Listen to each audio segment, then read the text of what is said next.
Bienvenue, welcome once again to another property podcast. This is Property Quorum, a bit of a gangbusters where we get together a bunch of property experts to debate a particular topic. Today's topic is one that's very much in the eye of a lot, maybe not the public eye, but it should be, the home buying maze. Who can navigate it? Indeed. And to start us off, as ever, Hamish McClay. Appropriate timing, we think, certainly with some of the aspects. We're fortunate today not only to have our usual colleagues on the scene with Silas and Zara, but joining us today for the first time is Paul. And the particular topic of today that we're speaking about is the challenge, the maze that we need to go through within conveyancing. And everybody sort of here is involved one way or another with that particular sort of maze. And it's good to know actually that Paul can potentially offer a solution to part of that particular sort of maze. So we've got certain aspects in terms of what we do at Search and Convey. We have many challenges to do with searches, local authority searches, particularly with so many changes actually sort of going through, which are holding things up enormously in some cases. And of course, Zara has to contend with these continuous sort of changes in law that are going through to actually sort of just add to what we're already doing, what's already taking place in the world of conveyancing. So we've got some people who can actually sort of just revitalize the challenges that we face, but also explain that there are solutions to some aspects of it.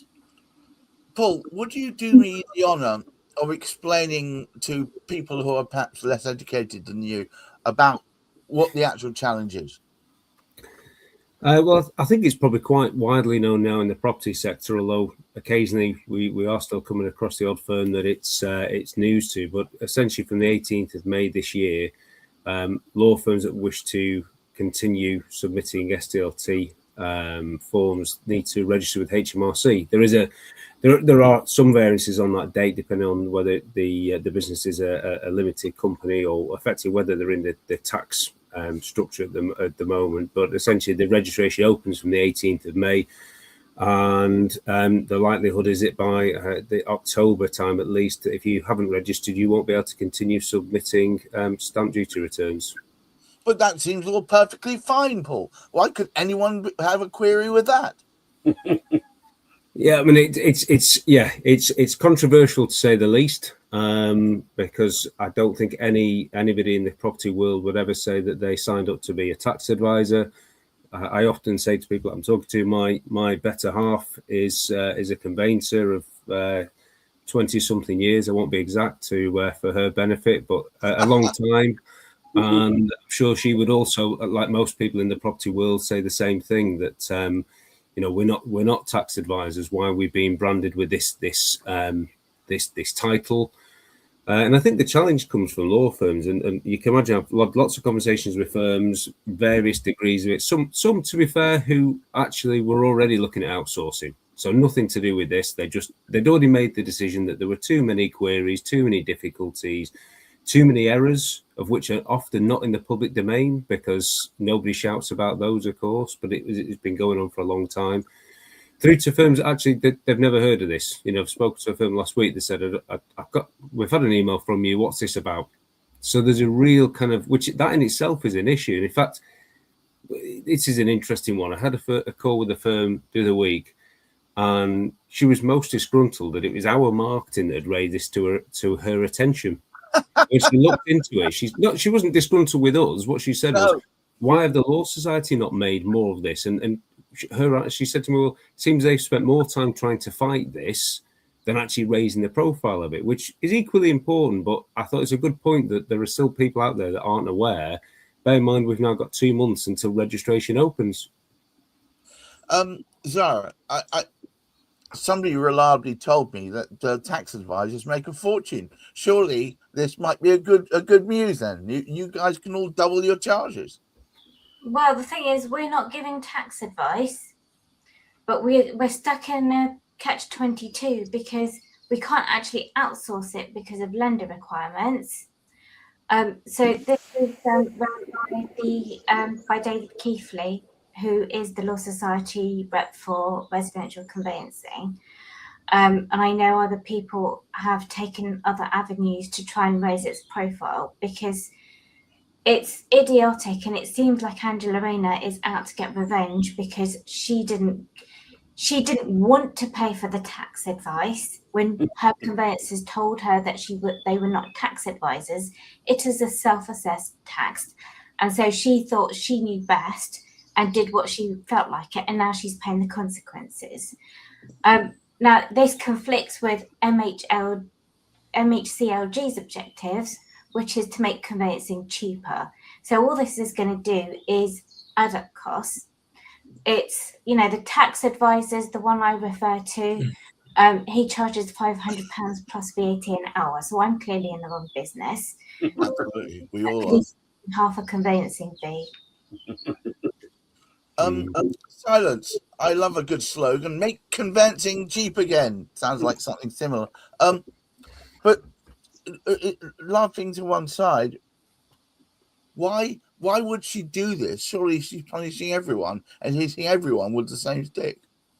Well, if it is Angela Rayner who's behind this, I'm sure that she's going to be able to afford her stamp duty costs on the basis of the enormous fee that she's getting from the Property Market Conference, of course, talking to all the estate agents about the housing market. So make of that what you will. But look, I think there's a really serious point here that Zara sort of touched on, which comes down to the conveyancing industry as a whole being lumped with more and more and more requirements to do at a time when their fees are not increasing, or if they are, they're increasing marginally, or many lawyers are afraid to put their fees up.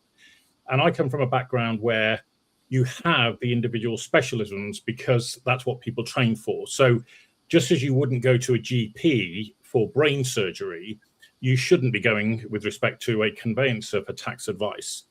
And those two roles should be distinctly different. And you, in my view, you get what you pay for. So conveyancing has an interesting challenge upon it that their fees aren't rising. They're being burdened with more and more work. About 90% of all conveyancers want to leave the profession because they've had enough.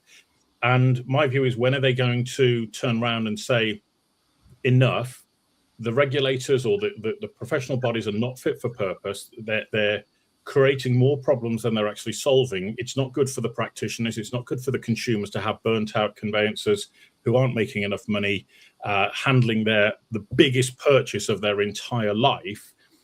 I think something fundamental needs to change. And that's where I'm a big fan of people coming together, not necessarily as a protest, but I think protesting needs to be the first step to get people to stop, look and listen, and then take forward sensible proposals that would either outsource the issue to the relevant professionals, or it's handled in such a way that in-house professionals are brought into each law firm and fees are distributed accordingly. But this cannot be in the best interest of the consumer, which is ultimately what these professional bodies purport to want to put first. I think there's been a long history where forcing professionals to take on extra tasks doesn't end well. No, not at all. Every report or survey that's coming out of the legal profession right now suggests that conveyancers are fundamentally overburdened. And it's not just in the conveyancing sector. You can look at the wider legal profession. You can look at what's happening in the legal sector as far as criminal prosecutions are concerned, and this need to ban jury trials because apparently that takes up too much time and resource, which is a complete nonsense, but we'll put that to one side. I really do think we are devoid of strong leadership to lead us through these challenges. And as a consequence, there's this top-down mechanism of, oh, that's a good idea, we'll do that. Oh, who's going to do that? Oh, we'll put that onto the conveyancers then. Well, are they really the appropriate people to be doing this? It's like having unqualified, doctors and nurses on the NHS running around doing all sorts of manner of medical experiments because, they're in the medical profession. I just don't think it's right. Paul, there's already a dearth of fraud within the SDLT and potentially just more and more ambulance chasers. Yeah, I mean, I think certainly the interesting thing from our side is that whilst the tax registration position seems to have now put this obviously in the spotlight, because there's a big difference now. Law firms have to make a decision. But the reality is there's a question mark even before that as to why are law firms still tasked with doing stamp duty land tax returns? Because this isn't something which is it's not necessarily about the HMRC registration. There are if you were to look, for example, at the case studies that we have on our site, we have this on a regular basis where clients have come to us because the law firm has done the return or done the calculation and it's incorrect. And that's not me saying that's the law firm's fault. That's because, as Zara was saying, there's this expectation that within quite often a fixed fee, depending on what sort of model you work on, you're expected to still do this. And how do you then do that? How do you then sort of say, well, actually, this is, this requires some specialist advice because you've already quoted a fixed fee. And then the other side of that is, how do you know? People will say, well, we can tell when it's a difficult one. If it's a difficult one, we'll get a tax advisor in.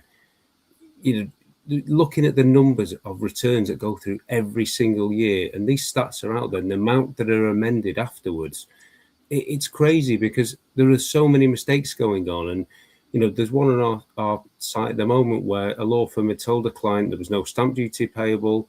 There was. It came back to us to calculate it.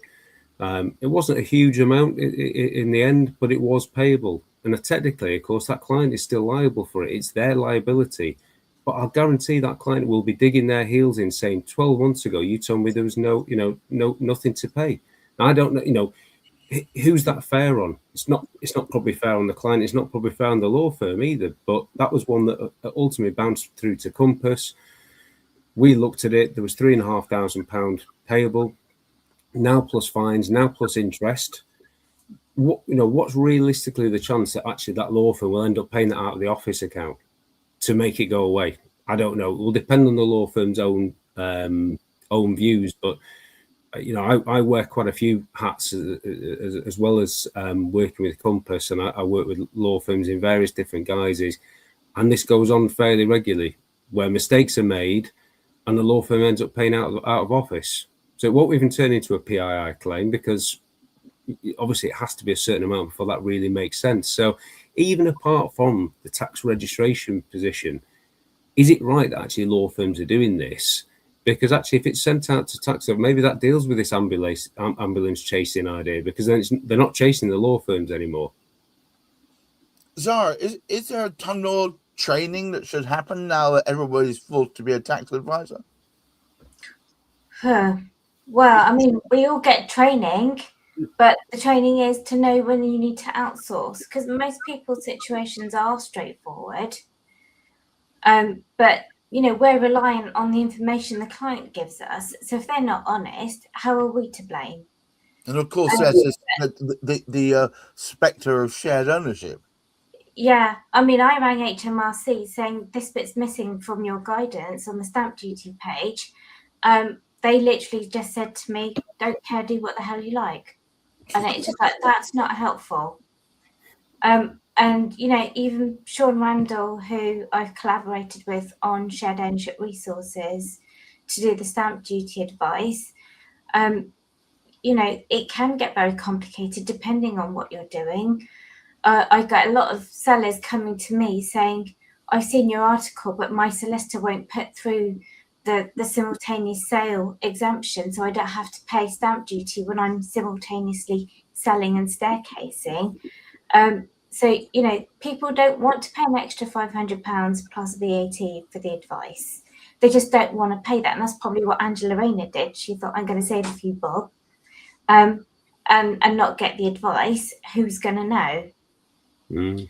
Well, you only know when it all goes belly up. Paul, surely organisations like you should be making hay.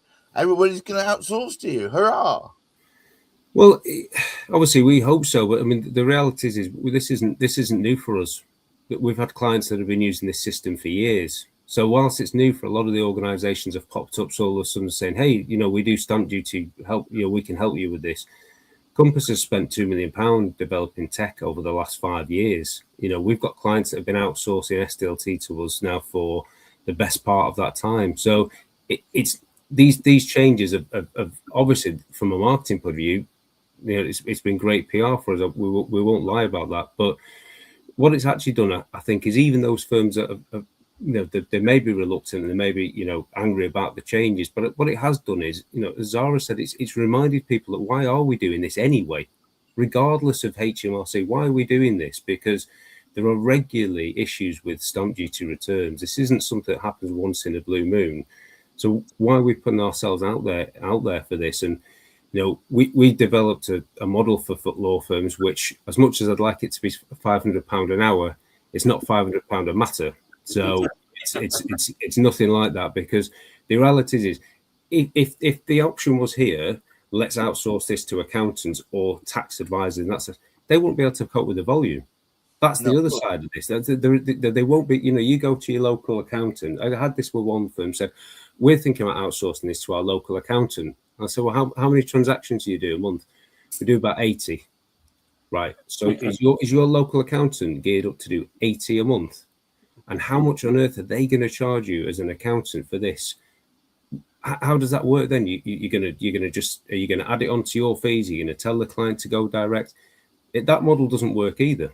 Certainly, again, it works when you're going to outsource 1 in 100, but not at a volume. So I think we're in a very different position in that we do the calculation, we liaise with the client, and we do the submission as well. So it's quite a different model and it's certainly not something that accountants are offering, because we work on a flat fee basis.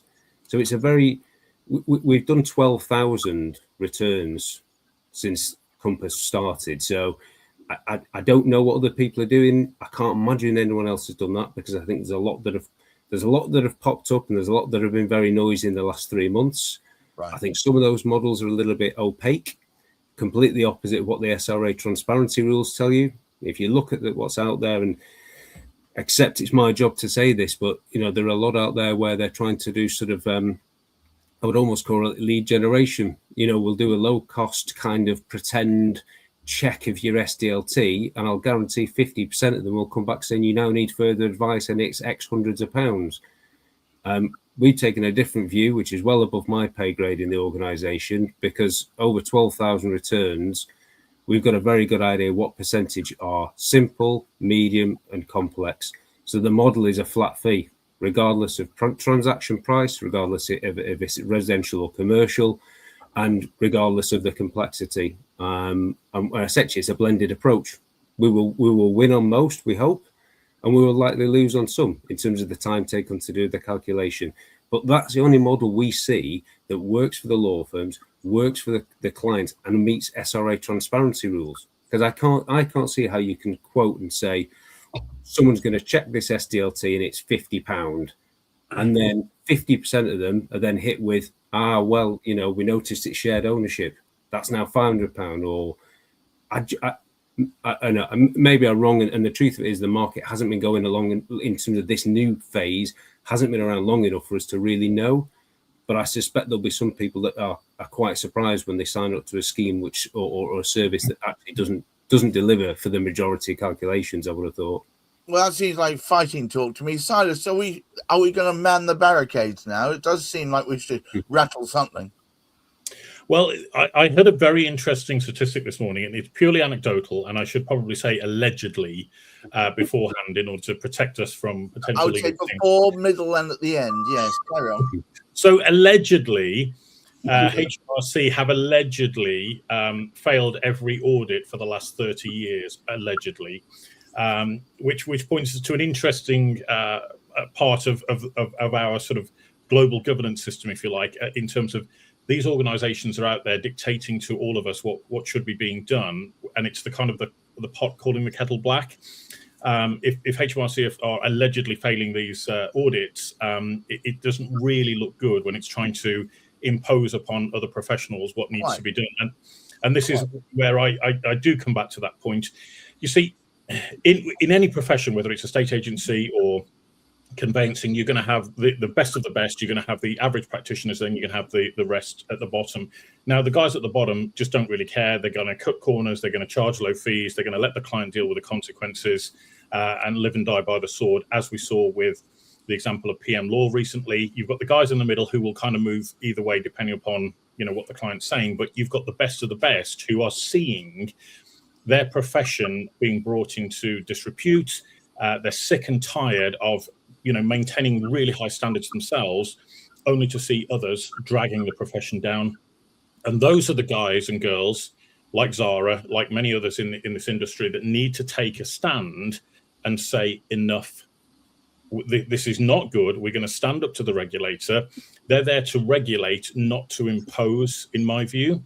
And I think that is something that's desperately needed, urgently needed across the entire property profession, because we have got these things. These are not isolated incidents. If we look time and again, week after week, these things are cropping up.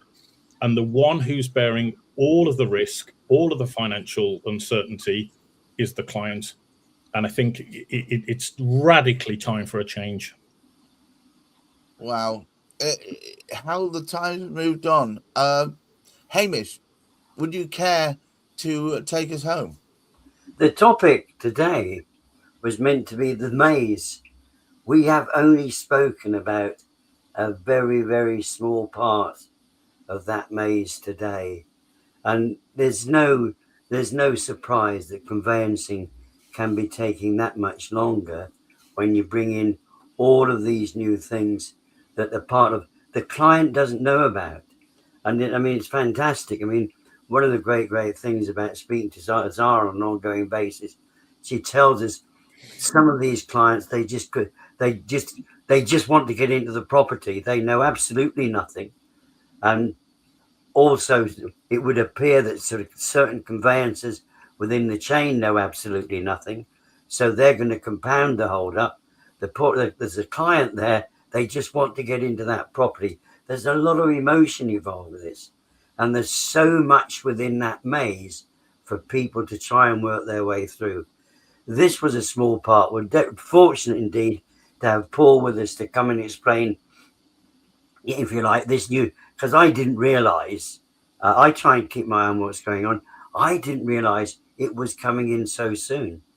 Right. So the time is right now for solicitors to make a choice.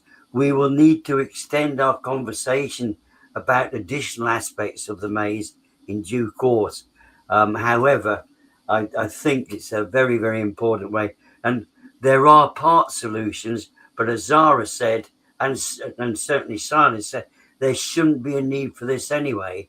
But either way, Paul's solution for many a client is absolutely superb, because when you look at the fees that they would be charging to do this, and it's great to be able to speak about a solution. If it was on board and the clients were actually doing it directly, it takes everything away from that solicitor, and the solicitor just doesn't need to worry about it at all, because it's nothing to do with their PII. It's all down to Compass and the experts at Compass for this ridiculously low fee. I say ridiculously low fee. It's a competitive fee because the team have worked it out what it is going to cost. It's much the same as what I do in terms of my business with common searches. Many of them will just go and it's dead easy. However, there's some which take hours to actually sort of get the information on. Right. And that flat fee can be a very, very effective thing, because it's so demoralizing, as Zara would explain, for all of these people. They're told what it's going to, and all of a sudden we need this extra and that extra and that extra. And so I believe this is a topic we will return to, at least the property maze itself. But for now, thank you so much, Zara Olibukas, for keeping it real, as it were. Paul Coombs for offering a solution. Silas J. Lees for sitting back and not biffing Angela Rayner on the nose, allegedly, and Hamish McClay for having set this up in the first place. And to all of you for watching. We do a number of these shows. The next one is a great show called Cladding Matters tomorrow, I believe at 1 o'clock, unless we announce otherwise. So I hope to see some of you there. But until next time, get your feet on the ground, keep reaching for the stars, and in these troubled times, look after that mental health. Until next week. Bye-bye.